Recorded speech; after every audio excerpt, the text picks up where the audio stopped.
Good afternoon, everyone. My name is Chris Riedesel. I'm a Grants Associate with the Department of Cultural Affairs, and next to me is my colleague Alma Guzman, the other Grants Associate with the Department of Cultural Affairs. We will be walking you through today's webinar on the Cultural Grant Program. We will have it split into two major portions. The first one will be the overline of the grant program itself, which will be led by Alma. And then the second portion I will lead, and that'll be a walkthrough of the online grant application form. Because we cannot hear you, let us know if we are speaking loud enough and you can hear us. And without any further ado, here is my colleague Alma. Hi, everyone. Thank you again for being a part of this webinar. As Chris mentioned, the first half will be an overview of the grant program, and then the second half will be an overview of the actual application. So feel free to type in any questions as we move along this webinar today. So first, a little bit about the Department of Cultural Affairs. Our department is also known as DCA, and the agency exists to promote arts and culture as a way to ignite powerful dialogue and engage LA's residents and visitors. DCA is composed of 4 divisions: grant making, which is us, public art, community art, and marketing and development. You can refer to our website, culturela.org, for all things arts and culture, and to learn more about our other opportunities. You can also find us on social media via Facebook, Instagram, and Twitter. So here's a little bit of information regarding our budget. Our grant program was formed in 1990 in response to needing more arts programming supported by the city. The budget of the program has fluctuated between $2.1 and $3.5 million per year. Our grants currently range from $2,000 to $57,000 per year, and that depends on a few things. First, on the city's budget and what we receive from the city. Second, the budget size of the organization. And then lastly, the scope of each applicant's project. Each grant dollar awarded leverages a minimum of $4 in individual, private, and corporate dollars. Our grant program represents over 250 partnerships between nonprofit organizations and individual artists.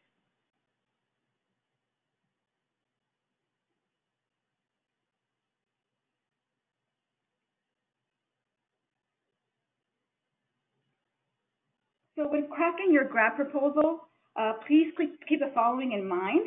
We are looking for free or low-cost public projects, projects that encourage participation, projects that reach arts underserved geographic areas of the city, and as an FYI, our underserved council districts are in the Valley and in South LA. And in the Valley, the council districts are 3, 6, 7, and 12, and in South LA, the council districts are Council District 8 and 9. We're also looking for projects that create opportunities to develop jobs for artists and creative workers, and projects that have great enrollment.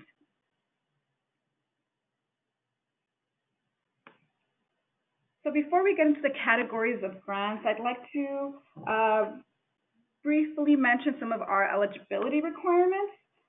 You must be a nonprofit organization with a primary purpose to provide arts and culture services. You must have an emphasis on arts and culture in your mission. You must be headquartered in the County of Los Angeles, and your projects must take place in the City of Los Angeles.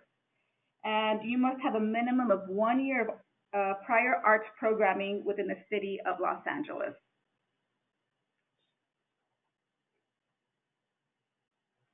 So DCA offers artistic project and operating project grants. An artistic project results in the production of one or more public programs. An artistic project can be a workshop or a series of workshops, theater or concert production, film screenings. And we also have an operating projects category, which supports an element of an existing strategic plan or developing a new strategic plan. So when you apply for this category, we do require that you attach that plan to your application. And an element of a strategic plan can be maybe making a part-time marketing manager into a full-time marketing manager, or maybe updating website. So those are some examples of an operating project. We also have an outdoor festival / parade category, and non-arts nonprofits are eligible for this category, and arts nonprofits applying for artistic projects can apply for a second grant. Film screenings and outdoor concerts are not eligible for this category. If you're considering maybe a film festival, you would apply under the media category, and outdoor concerts would apply under the music category. Festivals should take place at a single site over 1 day or 1 weekend.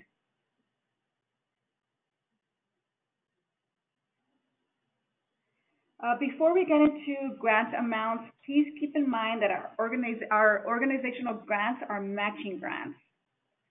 So we require that you have a one-to-one match, which may be a combination of cash and in-kind or donated services or materials. So in-kind or donated services may be a donated space or donated maybe volunteer work. So that can be considered as in-kind or donated. So let's get into grant amounts. If you're an extra large organization budget with an operating budget greater than 10 million, and a large budget or a large budget organization with an operating budget greater than 800,000, you may request up to 4% of your most recently completed fiscal year budget. If you're a mid-sized organization with an operating budget greater than 75,000, you may request up to 10% of your most recently completed fiscal year budget, up to a max of 40,000. If you're a small organization with an operating budget between 10,000 and 100,000, you may request up to 20% of your most recently completed fiscal year budget, up to 10,000. So if you are smaller than the small organization information that we provide here, then you would be considered an emerging arts organization, and we do have a category for you.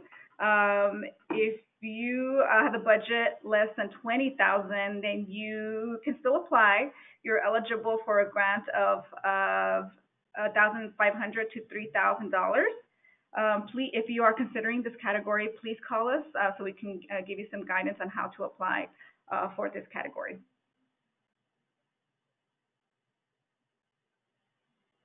So here's an array of disciplines that DCA funding supports. This year, we are accepting applications from organizations that focus on music, dance, theater, and multidisciplinary arts. If you are in one of these disciplines, then you are eligible for 2 cycles of funding. If you're not in the performing arts category, if you're maybe a literary arts organization or a media organization, then you are eligible to, you can still apply, but you'd be eligible for 1 year of funding, and you'd be encouraged to apply next year so that you can be eligible for that 2 years of funding.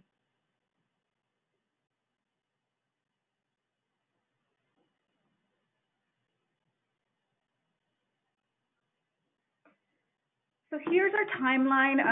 This is our last webinar. We do have one more in-person workshop for new applicants taking place at the Echo Park Library on Monday, August 13th from 6 to 7:30 p.m. If you're interested in attending that in-person workshop, you can email us to RSVP, or you can call us and we'll just collect your information and you can attend this workshop. We'll be posting a recording of one of our webinars this week. So if you need to refresh your memory, feel free to click on that recording once it's up. The online submission deadline is on Friday, August 24th, 2018. The deadline time is 11:59 p.m. We do require that you print out a copy of your application and mail it to us. That postmark date is Wednesday. I'm sorry. I don't remember if it's Wednesday, but it is August 29th, 2018. It does take a while to get a response from us. You will learn of your notification, or you will learn of your status in May or June of 2019. Those notifications are emailed to you. So please check your inbox or call us for any updates once these months roll around. If you are recommended for funding, our contracting takes place in June 2019. And just a reminder that your project should take place between July 1st, 2019 and June 30th, 2020. So when applying, we do require that you register on our online grant system. It's called Fluid Review. You can access this website on our microsite, which I will visit in just a few moments. But of course, you would first register, then fill out our online proposal forms, and of course, submit the electronic copy by Friday, August 24th, and then, as mentioned, print out a copy and mail it to DCA by Wednesday, August 29th. Our guidelines can be found on our microsites. Here's the website. I'm just going to visit the website really quickly so you can take a little peek at what it looks like. So here you can find more information about our mission, eligibility requirements, our panel review process. I mentioned that that last workshop, in-person workshop. You can find more information about that workshop here. And then, of course, if you need to contact us, you can find more information on the contact page.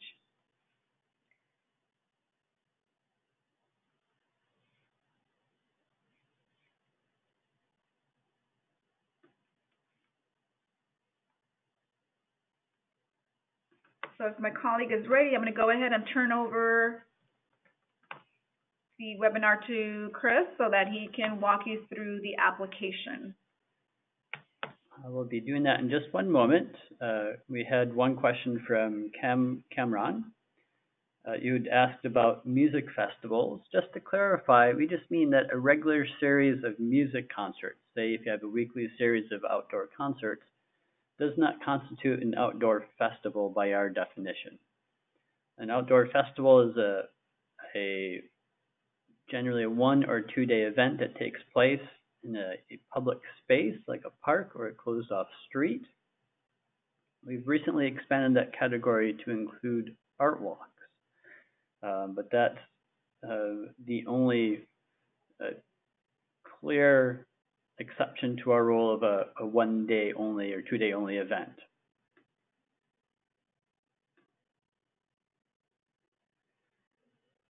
And then I see another question popping up, actually more questions. The priority for performing arts, is there a planned division available funding in between those and visual arts ed applicants? When we say we have a priority for performing arts, those are the panels that will be assembling to review the grant proposals. We always assemble a separate panel for arts education proposals. We also have a separate panel for all disciplines that are not performing arts, and that's what we call a mixed or a 1 year only panel. It'll be comprised of experts from different fields, say 1 per field, 1 literary expert, 1 visual arts expert, and so forth. So those proposals do get reviewed, just not by a panel that is completely made up of experts of that field. Hopefully that answered your question. Barry had a question about walking in the proposal as to mailing it in. Yes, you may hand deliver your proposal. The address is our mailing address. That's 201 North Figueroa Street, Suite 1400. That's in downtown LA. Parking can be difficult, so give yourself a little extra time. We recommend that you find a metered street parking spot rather than use the parking garage. And then you can walk it to the front desk, ask for a receipt so that you have proof that it was hand delivered.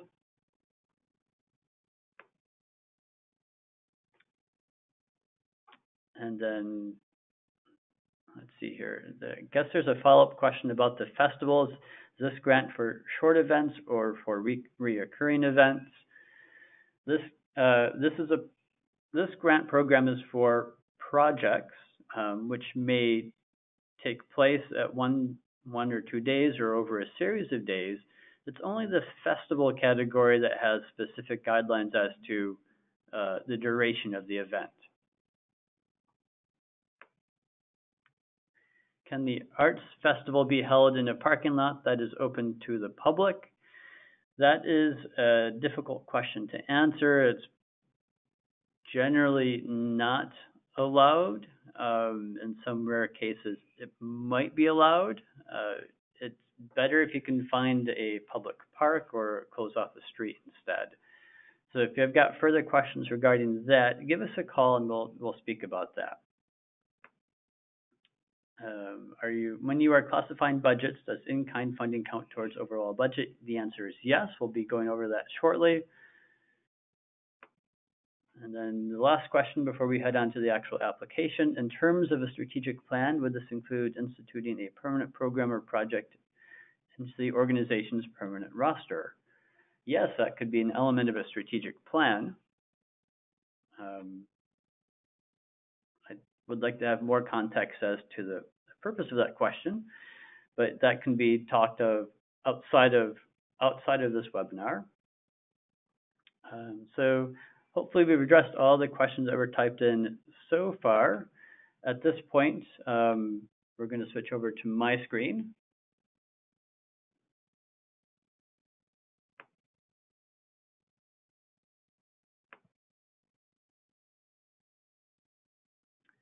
And in my screen, hopefully what everyone is seeing is what I'm seeing right now, which is this is a home page for once you log into your profile on the Fluid Review application system.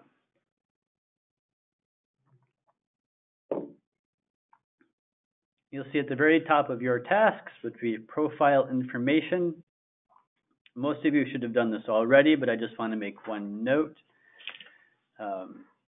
Under profile information, it is very important to us for the paperwork that we generate for grant applicants, should you be recommended for a grant, that you get this one item very accurate. Your legal name should match exactly your name as it is presented on your IRS nonprofit or 501c3 or 501c6 determination letter. This is what all of your legal and contracting and financial paperwork is based upon. And that name needs to be consistent throughout all the paperwork that is filed within the City of LA regarding your grant contract. So make sure that this name is entered accurately into your profile.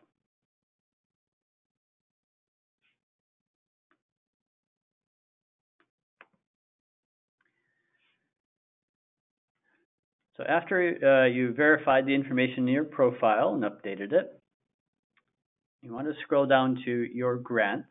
If this is your first time applying, you will not see any grants listed there. You'll just see the button for View Grants.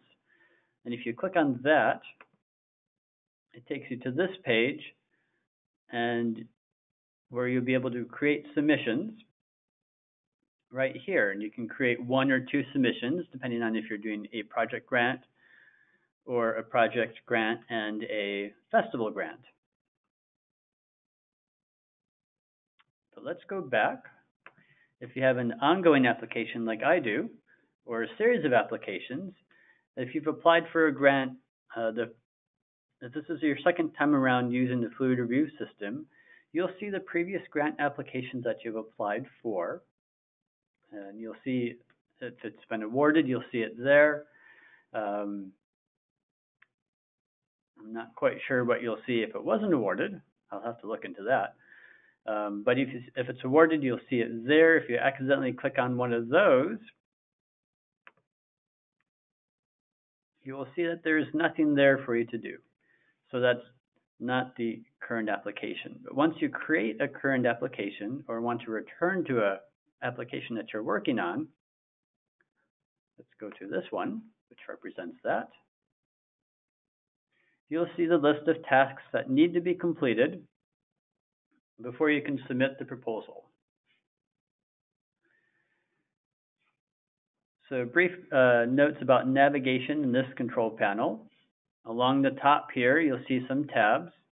The important one for you here is grants. That'll take you back to the page we just came from.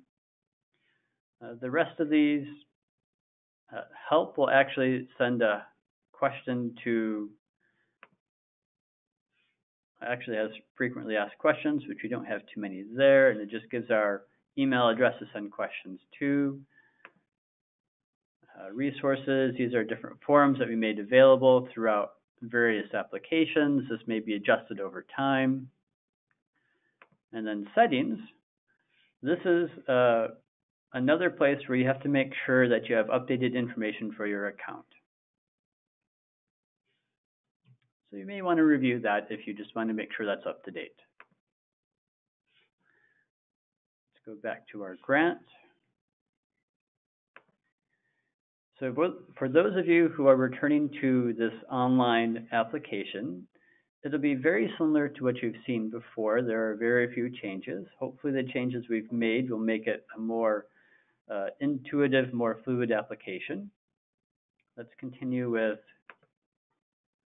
this is the main application form. The very first page of the application takes all the information that you entered into your profile and feeds it into this application. There are some fields that do need to be filled in, such as contact name. If you've left anything blank in the profile, and it's information that's fed to here, you'll see this strange little code here. You can delete that if you want to leave it blank, or if it's left there, we know what it is. It's just strange code left over from trying to autofill your fields here. There are several numbers here that we do ask you to provide.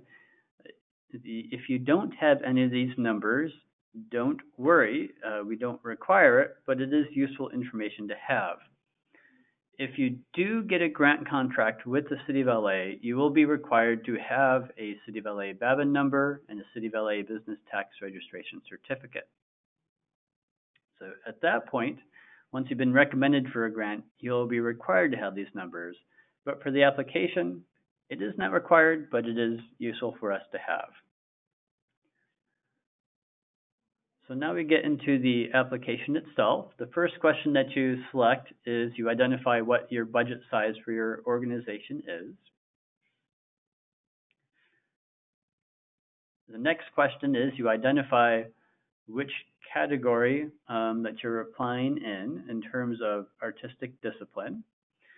The disciplines with the asterisks indicate the performing arts, and these are the organizations that will go to panels completely made up of experts within those fields. And if you do get recommended for a grant for this upcoming year, you'll have the opportunity to have the score carried over to the following year. So that's our 2-year application cycle, 2 consecutive 1-year grants. For all other applicants, if you are applying off cycle, your proposal will be reviewed by a mixed panel of experts. And if you do get recommended for a grant, it'll be for just the 1 year only. You will need to apply again next year to get onto the proper cycle for the rest of the disciplines.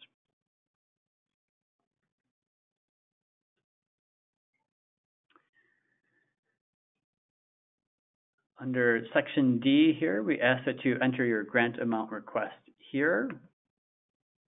you may need to complete your budget first before you have this. You're able to go back and forth between the pages. I'll explain that in a moment. This is a reminder question here. Have you completed the Data Arts Funder report? So the 95% of applicants will be required to complete the Data Arts Funder report.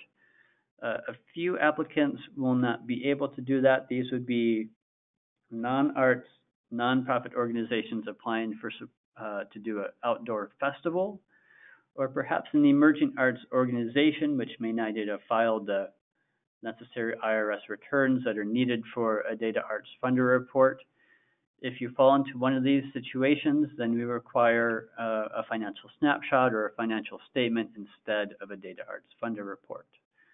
But for 95–98% of you, a Data Arts Funder report will be required. Enter here your total annual cash revenue for the most recently completed fiscal year.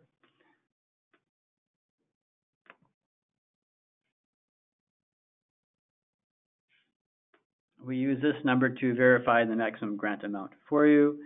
If your Data Arts Funder report does not have your most recently completed fiscal year, we need something to verify your most recently completed, your total revenue for your most recently completed fiscal year. So you'll need to provide a financial snapshot that verifies this number.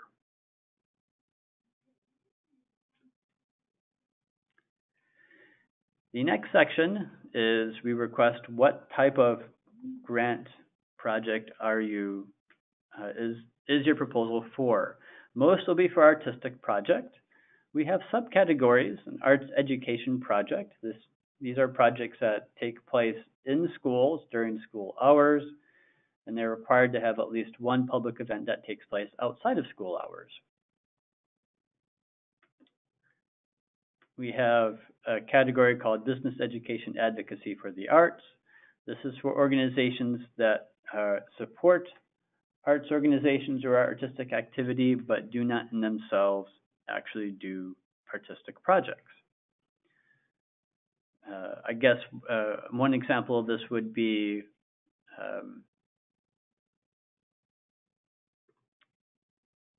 let's say LA Stage Alliance. They support the theater community, but they in themselves do not actually do theatrical productions. So the type of work they do is either education in manner or advocacy in some manner for the artistic community that they support. The next project is the type of project is an operating project. These are projects that are elements of a strategic plan that are not artistic in nature and support elements of the organization or a project within the organization that will indirectly result with supporting the season of work of the organization or artistic projects of the organization. So examples of this would be supporting the salary of a staff person, especially if that staff person is being transitioned from volunteer to part-time or part-time to full-time. It could be in support of a marketing campaign or to develop a website. These are all things that are part of an organization's operations, but they are not the artistic projects themselves. They're in support of the artistic projects. And the last category is the one we've talked about, is the outdoor festival parade. Again, this is an outdoor event that takes place at a single public site over one day or over one weekend. We also now include art walks within this category. We ask that you identify what type of impact that you hope the project will have. You can select up to 2 of these. The next thing that we ask is which council district are you, the applicant, located in? If you're within the city of LA, you have 1 of 15 council districts that you'd be located in. And if you don't know which council district you're in, you can click on Neighborhood Info. That'll open up a tab where you just type in an address, and this will pull up all the information about the address that you will need. So you have the city council as the very first thing listed there, District 3, Bob Blumenfield, and then a whole ton of other information which may be interesting for you, but not necessary for the grant proposal. If you are located in Los Angeles County outside the city of LA, you're still eligible so long as your project is taking place within the city of LA. Just click here and type in the location that you are. The next item that we request is for you to check off the locations where your sites of service will take place. So again, we have a link to the Neighborhood Intro application if you need to verify the locations or the council districts of these locations.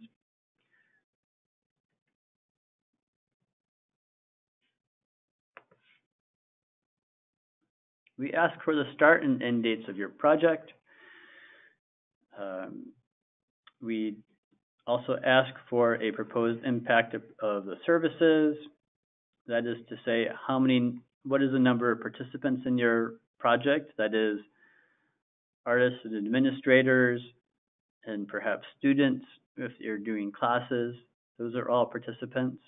Then we ask for the estimated number of audience members. When you enter information into there, we have a little field here that automatically totals that for you. The last thing that we ask for on this page is we'd like for you to identify if you are serving any special constituencies. We have a large selection there, and we have an other box where you can click and type in if we don't have a constituency that you serve. You can select up to 5. We request that you only select the constituencies that you proactively serve. You may have programs or projects where members of each of these constituencies take part, but if it's not something that you proactively provide services for, it may be difficult for you to answer questions later on. So be very careful which ones you select, because we do ask questions about the constituencies that you serve in the narrative. Now that we've reached the bottom of the page, you'll see that we have a button here for next page of the form. And when we get to the next page, you'll see a button for previous page. Only click this button if you've completed everything on this page. Otherwise, you can click Save and continue editing.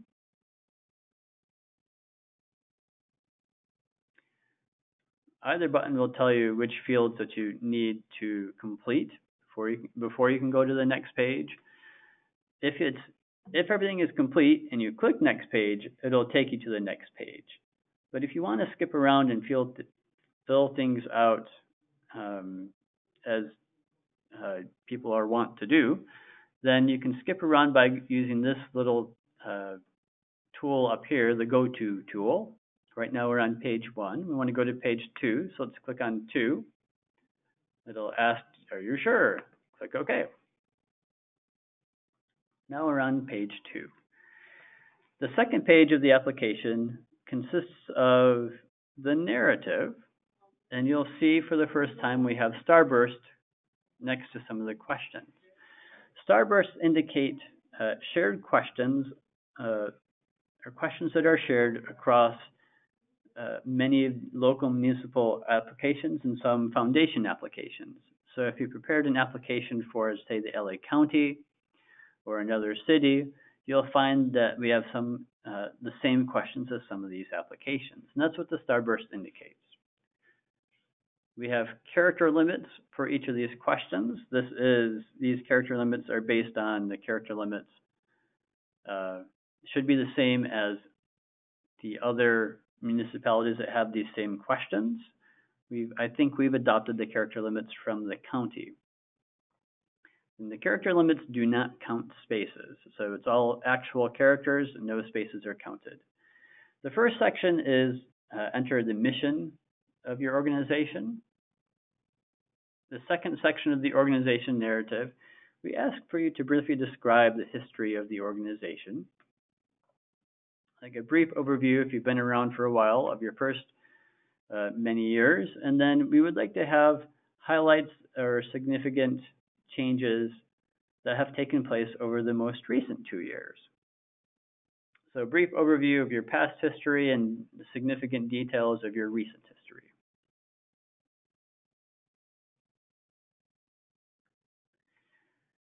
The next section of the organization narrative is about your planning and leadership. What is the future vision of the organization? Where does it want to be artistically, administratively, and financially within the next 2 years? What short-term goals have been established to work towards this desired state, and what steps have you taken? We also want to know how board members and staff members contribute to the applicants' overall planning.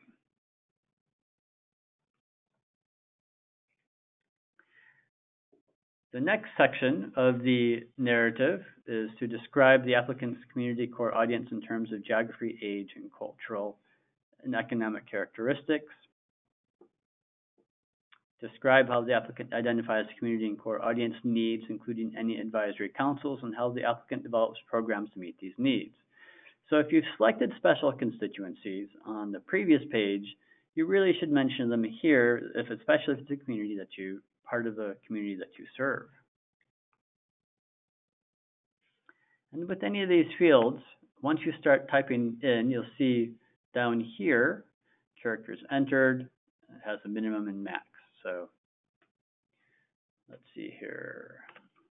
I serve, since this application is for nautical art, not tying, I serve residents of beachside community. There we go.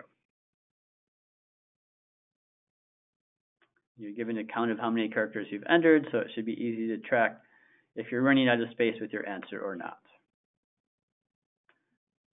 The last question for organizational narrative questions is we want to know about the artistic policy of the organization. Does the artistic decisions reside in one position, or is it a committee, or do you get public input for artistic decisions? This is something that is often very useful for the panel to know, as it is helpful in knowing how the organization is run. We also want to describe the organization's practice for the payment of artists. And this is not so secret, it should not be secret. The panels reviewing your grant proposals really, really love to see it when artists are being paid.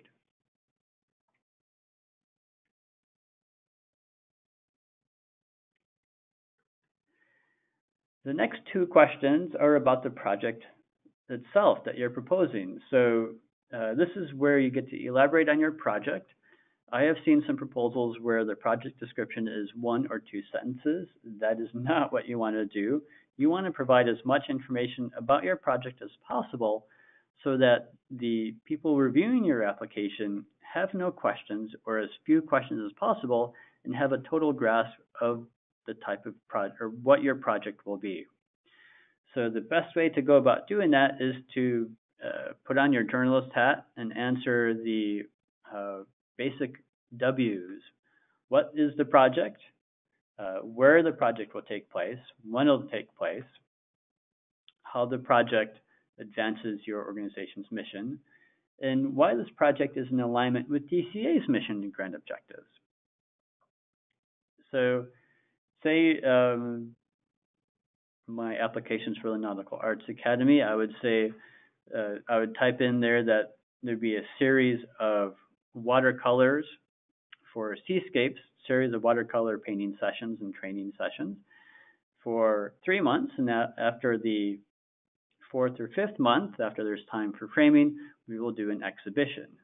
So I would list a schedule of the workshops or a planned schedule of the workshops, as well as where that'll take place, along with a proposed schedule for the exhibition and where that will take place. And it's also beneficial to mention who will be involved with these projects. So the there is room to go into the more detail about that a little bit later, but you should mention names here as well. We have a section for bios of key staff and artists involved with projects, so it's good to mention names here and say refer to the bio section below if you want to save space here for describing the actual project. The next question, this is probably the most dreaded question. This is our question about evaluation, and we've tried to adjust the wording. Right now we have, the way we have it worded now, the purpose of this question is we want to know that organizations are evaluating the work that they're doing, and they're using that information to improve the work that they will be doing in the future. And the way that we've worded this question, we have it in 4 parts. The first part, we want you to describe metrics that you've collected from one prior experience. The second part of the question is we want to know how you use those metrics to adjust your services. Question 3 is, we would like to know for the special constituencies that you've listed on the very first page, what is your intention or hope, what's the outcome you hope to provide for these special constituencies? And the last part of our evaluation question is,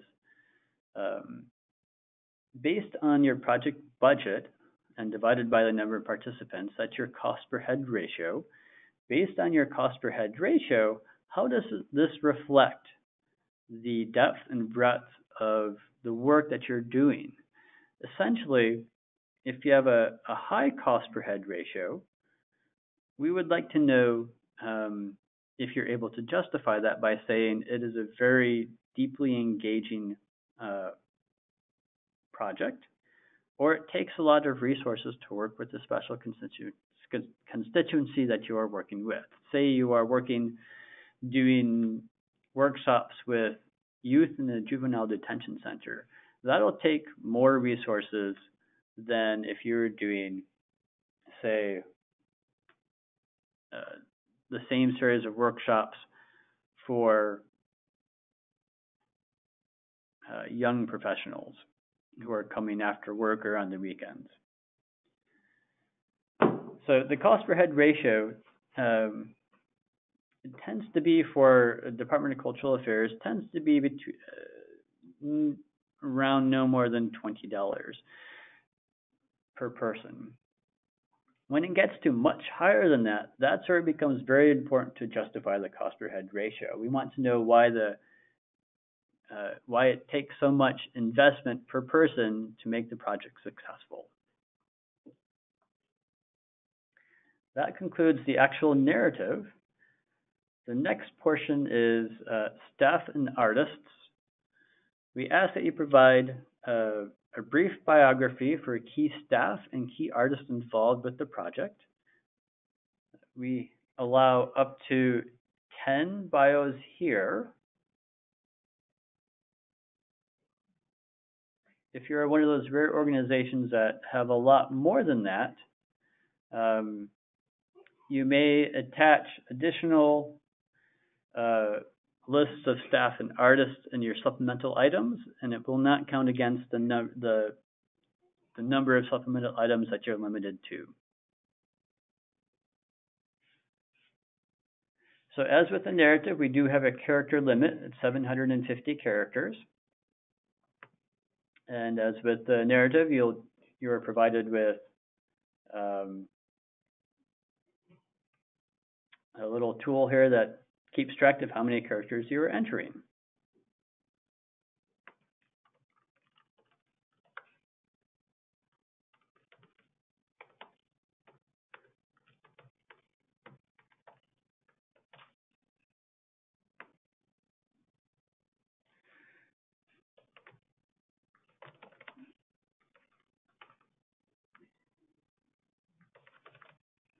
Whoops, don't need all caps there.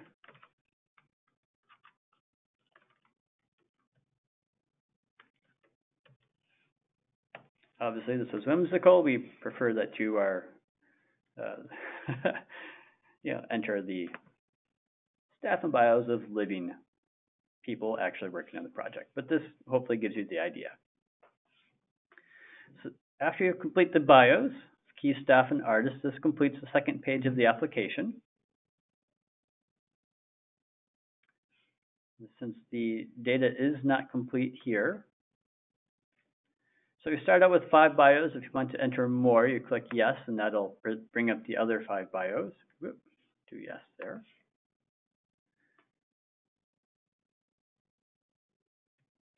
There we go. So let's go to the last page of the application form. This is where we begin to see some differences from the previous application.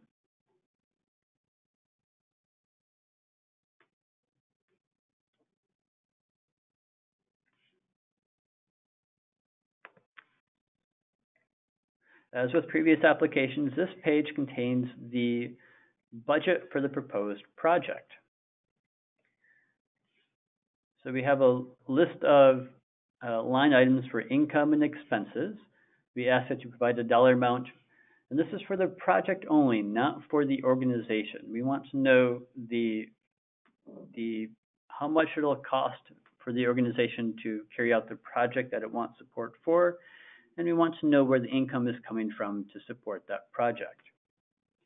And whenever and wherever possible, please, please, please provide details on the elements of your income and your expenses.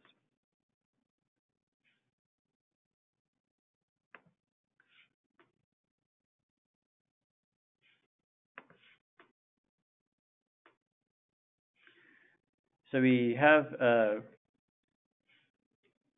automatic totals for the income and the expenses. There are subtotals for each of the 2 sections here. We have a reminder here, line 21 should include the DCA grant request that is listed in question B on the project summary of the first page of the form. So we've got $4,000 here. This should match the number that's on the front of your page. If it doesn't, that'll be confusing. Now, you may have financial resources from other elements of the city. That's where it's very useful to put in budget notes. So if you have, say on the front, you've got DCA grant request of $3,000, but you have $4,000 listed here, then you could say,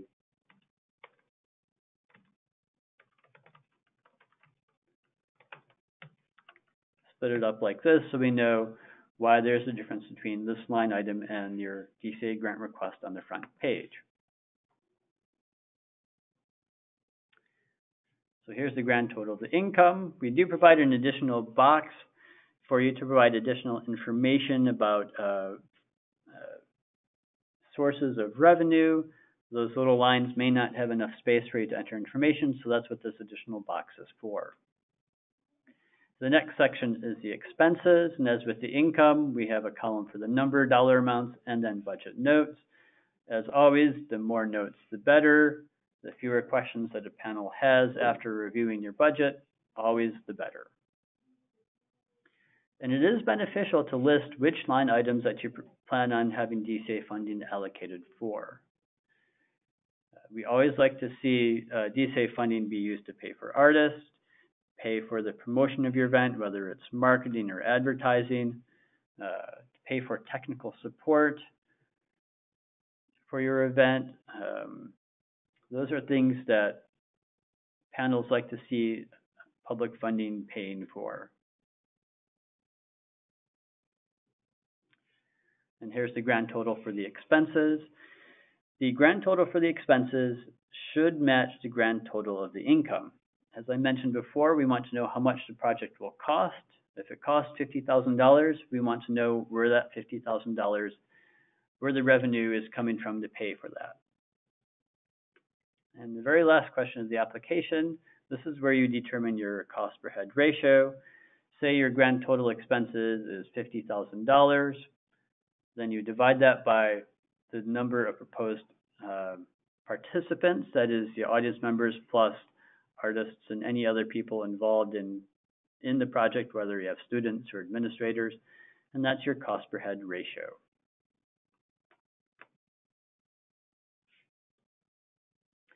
And the big difference from last year and previous year's applications is we've taken the questions about the Data Arts Funder report and a financial snapshot if you're submitting one of those, and we've taken that to a different section of the application.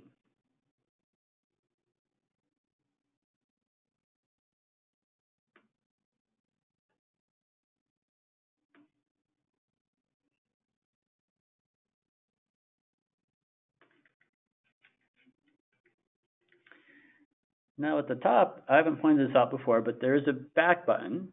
Clicking this back button will take you out of the application and put you back to the task list. Make sure that you've saved whatever data you saved before you hit this back button. Hitting this back button will not save anything. So make sure you hit save before you hit it. Let's go back.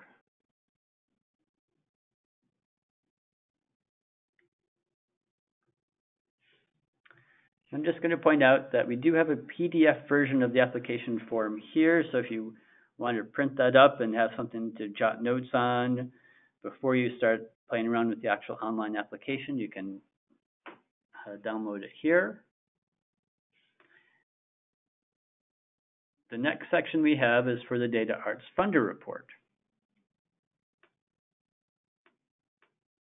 So this has two sections. This is where you upload your funder report. This is through the standard method of choosing a file, finding it on your computer or a flash drive if you have it connected to that, selecting it and uploading it. And then we asked if you have any variances to explain. If you don't, then you're done. But if you do, then we have a box. Whoop. Scroll down.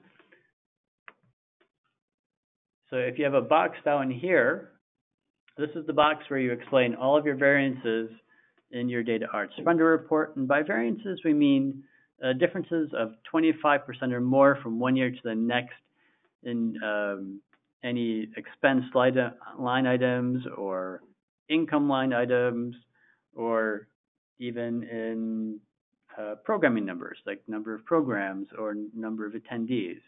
We just want to know, would like to have explanations for the big changes from year to year.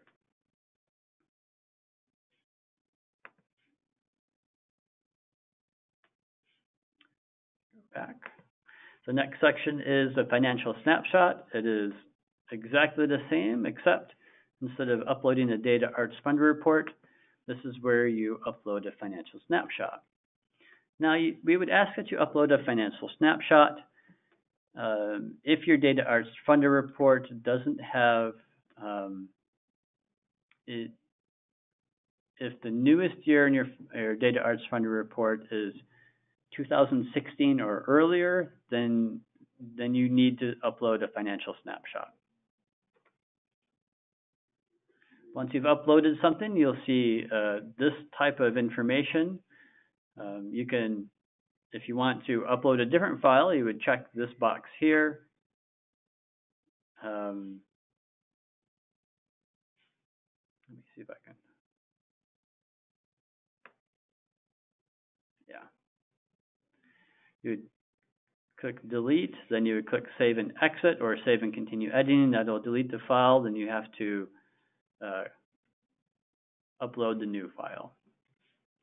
Let's not delete it for now.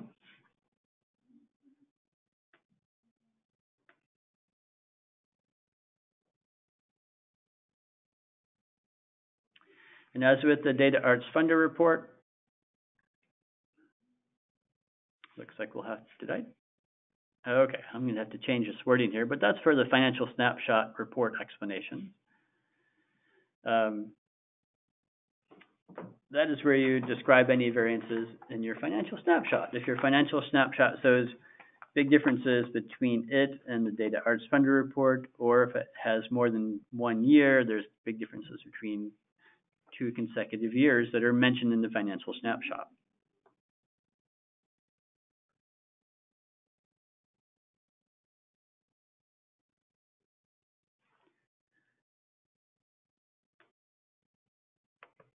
exit.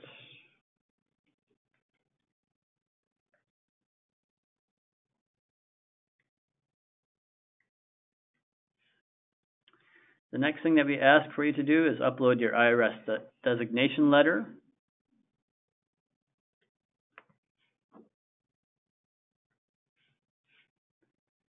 Which is one of these uploads. You just drop the document into there, the icon, or browse, and then you're done.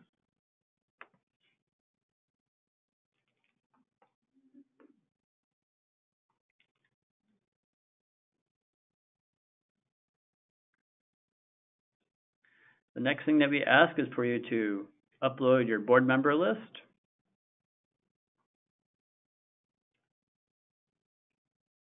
This is an Excel spreadsheet that we ask you to fill out. You click there, it'll download it. And then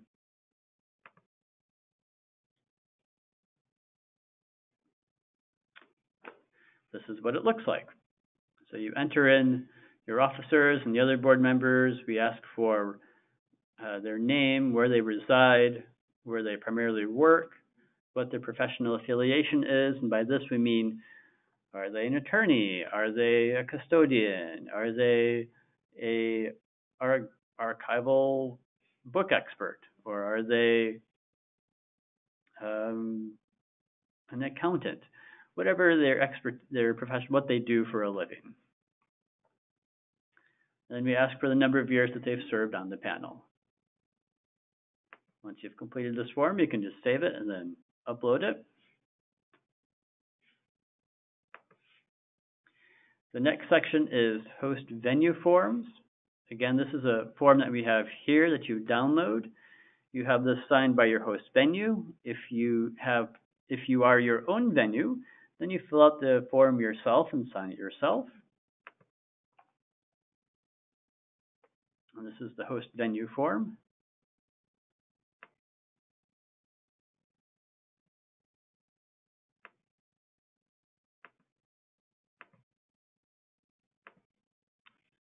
You fill out the top section, and the venue operator signs the bottom section. And again, if you are your own venue, you get to sign both sections.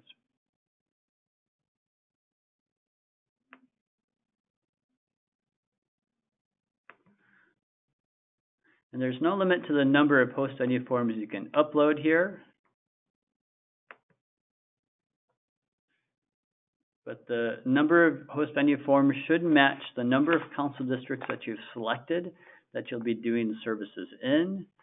If you're doing in-school arts education projects, this time of year it's always difficult to get schools to return host venue forms. We request that you provide a list of venues that you are planning on working in, and attach to that as many host venue forms as you can get. That way we at least have an idea of who you plan on working with or who you're targeting to work with.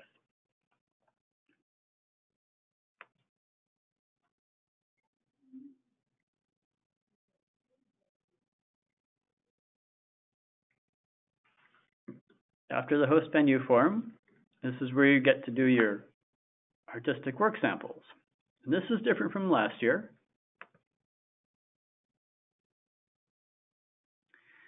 You're giving each applicant the opportunity to select either 3 links that are online, such as videos, audio tracks, web pages, and other online resources, or they can upload up to 10 images. So on the first page, you select links or images, and you click next page of form. If you've selected images, this is what you'll see. We give applicants an option of 5 to 10 images. We recommend dimensions of 8 by 10 or 10 by 8, with the resolution is 72 dpi. And for each image, there's a place where you upload a file, and you provide information about that image. So this is your caption list.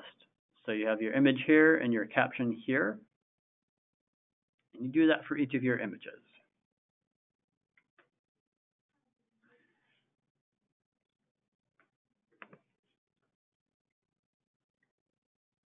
Now, if you choose links,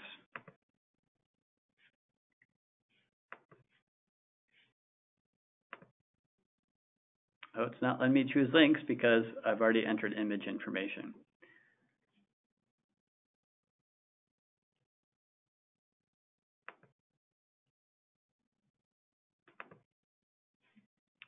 Let's see if we can see the links.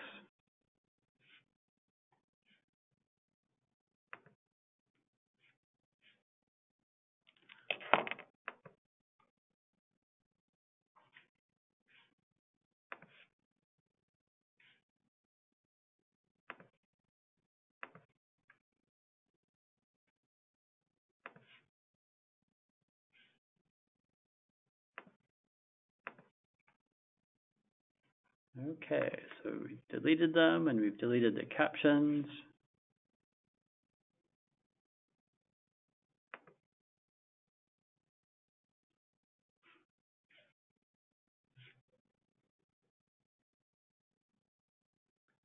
Should be able to go back to the previous page and then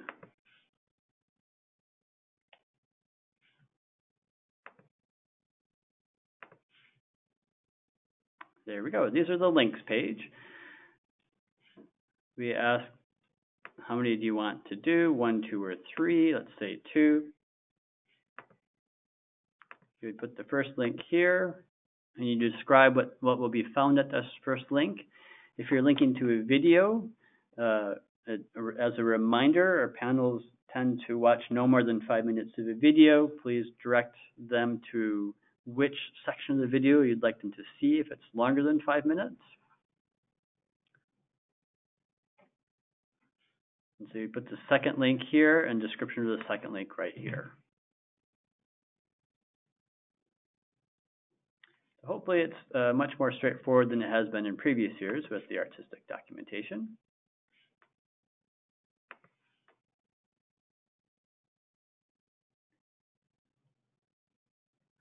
The next element will be supplemental items.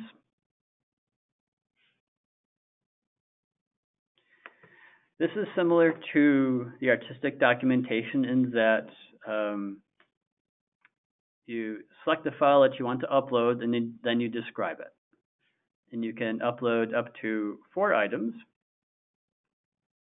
I see, we've changed it. So if you, in that rare instance where if you have more than 10 bios that you want to attach,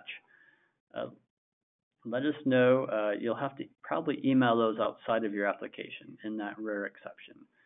But we do limit it to 4 items here for supplemental items. Supplemental items are materials that are preferably written in an outside voice that provides greater insight into the impact of your project. So this would be write-ups in the press, whether it's print or online, or it could be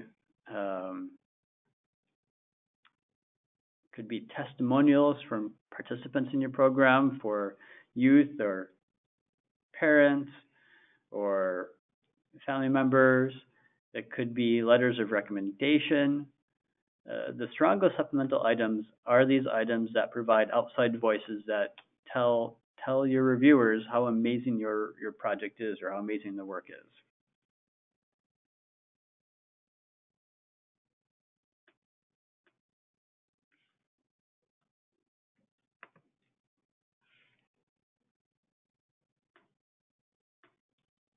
And then finally, we have for our application, we have the 2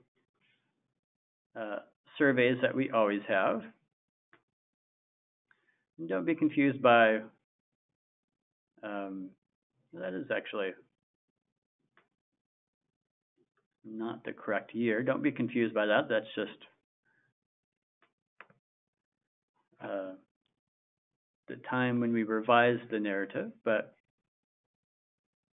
the first, revised the survey. The first survey is about the projected participation in your project. So we ask for a race and ethnicity breakdown of the board of directors, and we're just asking for numbers. So We're asking for a breakdown of your board of directors, of the administrative artistic personnel, and the target audiences to be served. We ask for a projected age range of those participants.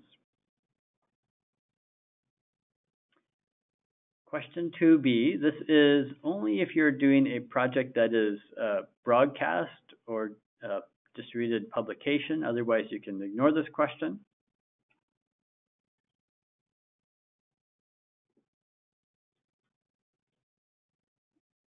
The third question involves how you'll be promoting your production, so your project, that is. We have new media, social media, printed materials distributed. And the last portion of this survey is workforce development. We ask for you to break down the number of full-time, part-time, occasional, seasonal, and volunteers that this project will be working on this project.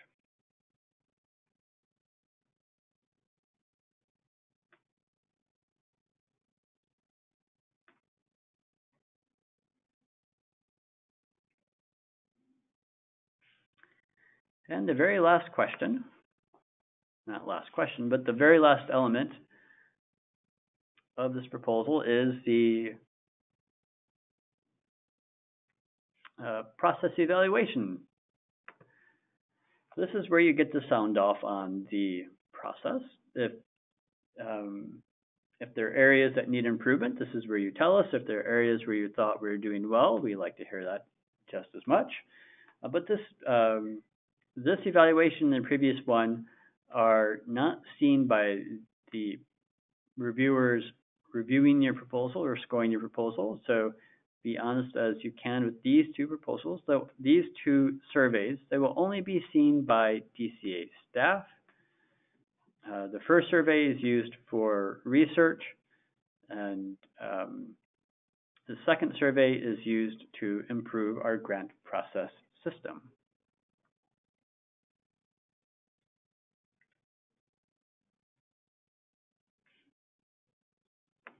Once you've fulfilled all the tasks here,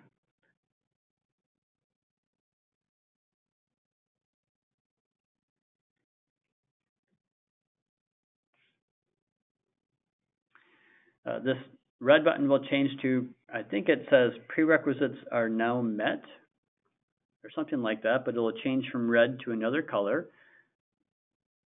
And this button will become active, and you can submit your application. Once you've submitted your application, that completes your digital submission part of the proposal.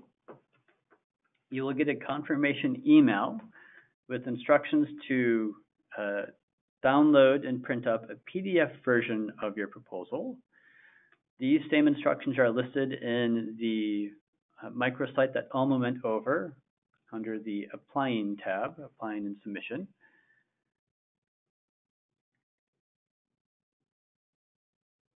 So once you've done your digital submission, you have one more step.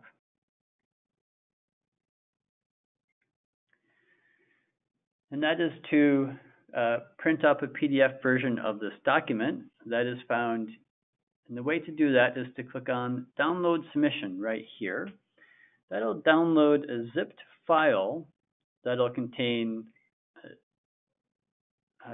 all the individual elements of the proposal, as well as one large PDF that contains all the elements as one combined PDF, and this tends to be anywhere from 30 to 70 pages. So feel free to print that double-sided, save on paper. You'll need to attach our certification statement to that. That is a document that is included in the confirmation email. That certification statement is also available on our website with the guidelines. That is a statement that is signed by a board member and by a staff member. Then you mail it all in. And the deadline for getting that postmarked or hand-delivered is the following week. So you do have extra time to turn in that portion. And that will complete, once you've submitted your hard copy, your one hard copy, that'll complete your submission. As Alma stated earlier, It's not likely that you'll hear from us until May of the following year when we tell you whether or not you've been recommended for a grant.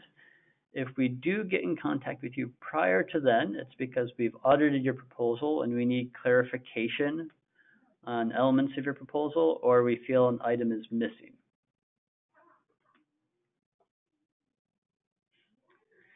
This completes my section of the webinar.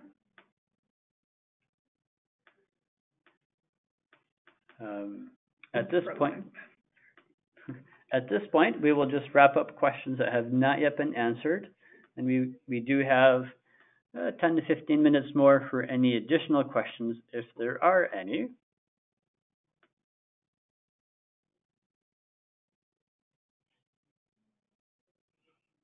So, Alma, what questions do we have that need to be answered? There's one question here. In terms of the cost per head, we do workshops for seniors at the LGBT Center, including audiences, participants, and teaching artists. Our cost per head has been much more like $60 a person. We believe our cost per head will go down if we expand the program to be year-round. We don't have any prior projects that reflects anywhere near the $20 per person. Is that problematic for the grant? That is not problematic so long as you can justify the cost per head ratio. And with your information provided in your question there, you've already halfway there to explaining why your cost per head ratio is higher. So if all you need to do is explain as to why the cost per head ratio is higher than what is average, and it won't be problematic.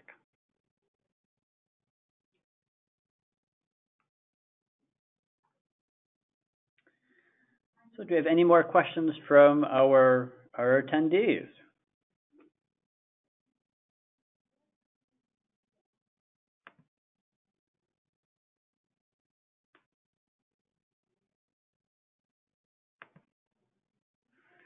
Well, it looks like we've either given you all the information that you need or we've tired you out. Either way, we were successful in one manner or another. Thank you for joining us today. If you do have any additional questions, like 5 minutes later after we've wrapped up this webinar and you're like, wait a minute, I just remembered the question I need to ask. We can always be reached by email or by phone. We will be answering questions up until the deadline submission itself. So we are here to answer any questions that you may have. Sorry, Chris, let me interrupt before everyone leaves. There are a few questions that we just saw pop up. Okay. That just popped up at the end. Our system is a little delayed. Apologies for that. But there is one, I see 3 questions here. Can the org request funding be for more than one project? It can be. You can propose a few projects. We recommend not proposing more than 2, so that there could be focus on the descriptions of the projects. But yeah, if you're still in between projects, you're not quite sure which project you'll be producing next year, you can definitely include 2 in your proposal. Can you explain again what the starburst is? The starburst just indicates that this is a shared question amongst amongst several other municipal funders.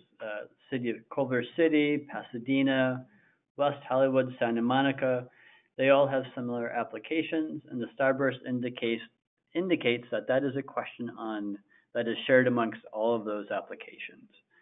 So if you're submitting applications to other municipalities, there are a few foundations as well. You will see the exact same question with the exact same wording. The last question I see here, there's a delay, so I see several questions that came in right now. One question is in regards to the board members list and it being a PDF document. You can attach it as a document, but a reminder that there are only limited spaces for attachments. We have several spaces within the application to submit. It's actually an Excel document, right? The board list. So you can actually add several members to that Excel list, that spreadsheet. So we recommend using that spreadsheet. You can use the supplemental material section to attach document, but again, that's taking up one attachment as a supplemental space. Yep. The next question is, what is the average cost per head ratio again? The average cost per head ratio, it's between, I would say around $20. So between, I don't know, $10 and $25 really won't raise any eyebrows. It's essentially the average price of a movie ticket anymore, which seems to be going up and up. The cost per head ratio is a tool to help reflect investment in the project. One thing to think of with a grant proposal is that you'll end up with a city contract, and the contract will be for a service for the city. So in one aspect, the city is looking to invest in services. So if it costs a lot more per person or per participant for your project, the city just wants to know the reason for this, because it is an investment. And if you can justify why it costs so much more per purchase, if you have a higher cost per head ratio, that's perfectly fine. I see a question regarding the host venue form. Someone asked if how can you get a host venue form if we haven't even booked the space. We want to know, or our panelists want to know, that you are already having a conversation with this venue, and that you're preparing for this project. So the host venue form is just a document that lets us know that these conversations are happening. It's not a form that that you need, or that lets us know that it's already booked. We just need to know that you are preparing for this.